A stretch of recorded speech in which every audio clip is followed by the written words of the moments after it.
Pemirsa, pemerintah Kabupaten Timur Tengah Selatan terus menunjukkan komitmen nyata dalam meningkatkan pelayanan sanitasi dasar bagi masyarakat luas.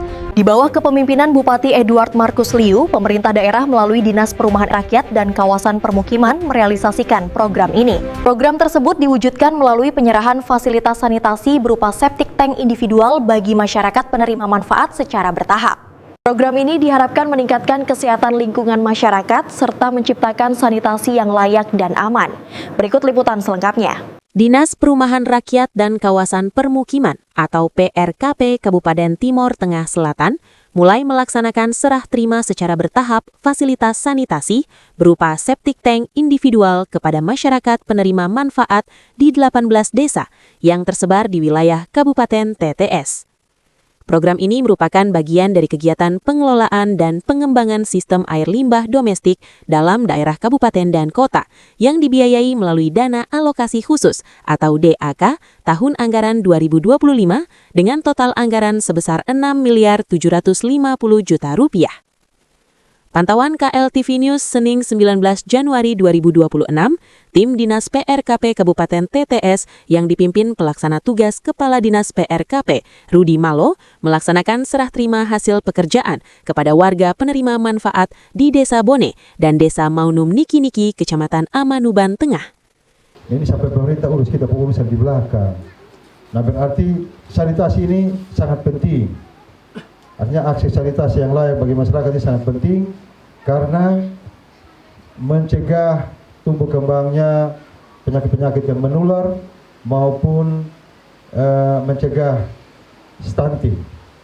Kepada wartawan, pelaksana tugas Kepala Dinas PRKP menjelaskan, pada tahun anggaran 2025, Dinas PRKP Kabupaten TTS telah membangun sebanyak 450 unit septic tank individual yang tersebar di 18 desa dengan alokasi masing-masing desa sebanyak 25 unit. Adapun desa sasaran program ini meliputi Desa Netpala, Kecamatan Molo Utara, Desa Tutem, Kecamatan Tobu, Desa Nunbena, Kecamatan Nunbena, Desa Bikekneno dan Desa Oinlasi, Kecamatan Molo Selatan, Desa Oel Nunuh, Kecamatan Polen, Desa Oel Ekam dan Desa Pika, Kecamatan Molo Tengah, Desa Tublopo, Kecamatan Batu Putih. Selanjutnya Desa Polo, Kecamatan Amanuban Selatan, Desa Bone dan Desa Maunum Niki-Niki, Kecamatan Amanuban Tengah, Desa Toi, Kecamatan Amanatun Selatan, Desa Nano, Kecamatan Boking, Desa Tuataum, Kecamatan Toyanas, serta Desa Lasi, Kecamatan Kuan Fatu. Rudi Malo menambahkan, proses serah terima dilakukan karena progres fisik di sejumlah desa telah mencapai 100%, sementara desa lainnya rata-rata telah berada di atas 95%. Dinas PRKP menargetkan pada Februari 2026, seluruh pekerjaan fisik lapangan rampung 100% dan selanjutnya diserahkan sepenuhnya kepada warga penerima manfaat. Pada tahun anggaran 2026, Dinas PRKP Kabupaten TTS hanya memperoleh alokasi DAK sebesar Rp1 miliar lebih yang akan difokuskan untuk pembangunan fasilitas sanitasi di Desa Benlutu. Untuk tahun 2026, program sanitasi ini berlanjut dengan sumber anggarannya dan alokasi khusus yang hanya satu desa, kurang lebih Rp1 miliar lebih untuk tahun 2026. Itu di desa mana?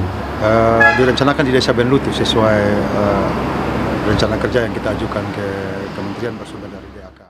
Sementara itu, pejabat pembuat komitmen kegiatan pembangunan fasilitas sanitasi, James Pah, menjelaskan bahwa pelaksanaan pembangunan dilakukan dengan sistem swakelola. Seluruh tahapan kegiatan, mulai dari perencanaan hingga pelaksanaan fisik di lapangan, dilaksanakan oleh kelompok swadaya masyarakat. Menurut James Pah, konstruksi septic tank individual terdiri dari dua komponen utama, yakni bangunan atas berupa bilik dengan tembok permanen, kloset jongkok, serta lantai keramik. Sedangkan bangunan bawah meliputi septic tank, bangunan peresapan, dan gas trap.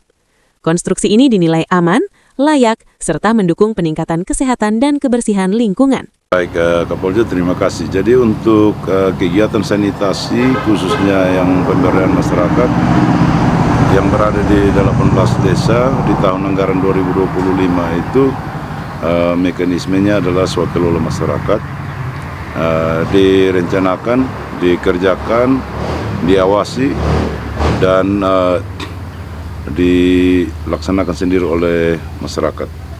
Untuk konstruksi dari septic tank individual ini terdiri ada 2 komponen utama, yaitu bangunan atas dan juga bangunan bawah. Bangunan atas itu sendiri terdiri dari bilik atau jamban atau bangunan dari WC itu sendiri. Di dalamnya ada kloset jongkok, kemudian lantai keramik, kemudian pintunya itu daun pintu double seng licin, kemudian ada pengecetan. Kemudian atapnya itu juga kita konstruksi atapnya menggunakan baja ringan dengan material penutup atap sengnya spandek dan juga menggunakan lisplap. Kemudian bangunan bawahnya itu ada septic tank dan juga ada bangunan peresapan dan juga ada satu lagi yang namanya gas trap. Septic tank ini untuk menampung lumpur, menampung tinja atau kotoran, sedangkan gas trap dan resapan adalah itu untuk pembuangan air limbahnya. Jadi untuk gas trap itu dia menyaring dari flow drain atau dari air bekas mandi atau cuci, itu masuk ke gas trap, kemudian ada proses penyaringan di situ, kemudian baru dia masuk ke resapan. Kemudian dari septic tank itu juga sama, ada proses filter atau di dalam di septic tank ada proses filter. Nanti limbah padatnya itu tertinggal di septic tank, sedangkan limbah yang cairnya itu yang masuk ke peresapan dan itu sudah aman untuk dia dibuang ke tanah. Salah satu warga penerima manfaat, Haran Taklale, warga desa Bone, mengungkapkan rasa syukur dan terima kasih kepada pemerintah atas bantuan fasilitas sanitasi yang diterimanya. Ia berkomitmen untuk menjaga, merawat, dan memanfaatkan fasilitas tersebut secara optimal demi kesehatan keluarga dan lingkungan sekitar. Saya sampaikan kepada pemerintah Desa Bone dan kecamatan dan kabupaten, kami sebagai masyarakat Desa Bone kami bersyukur karena pemerintah dari desa, kecamatan sampai kabupaten masih memperhatikan kami.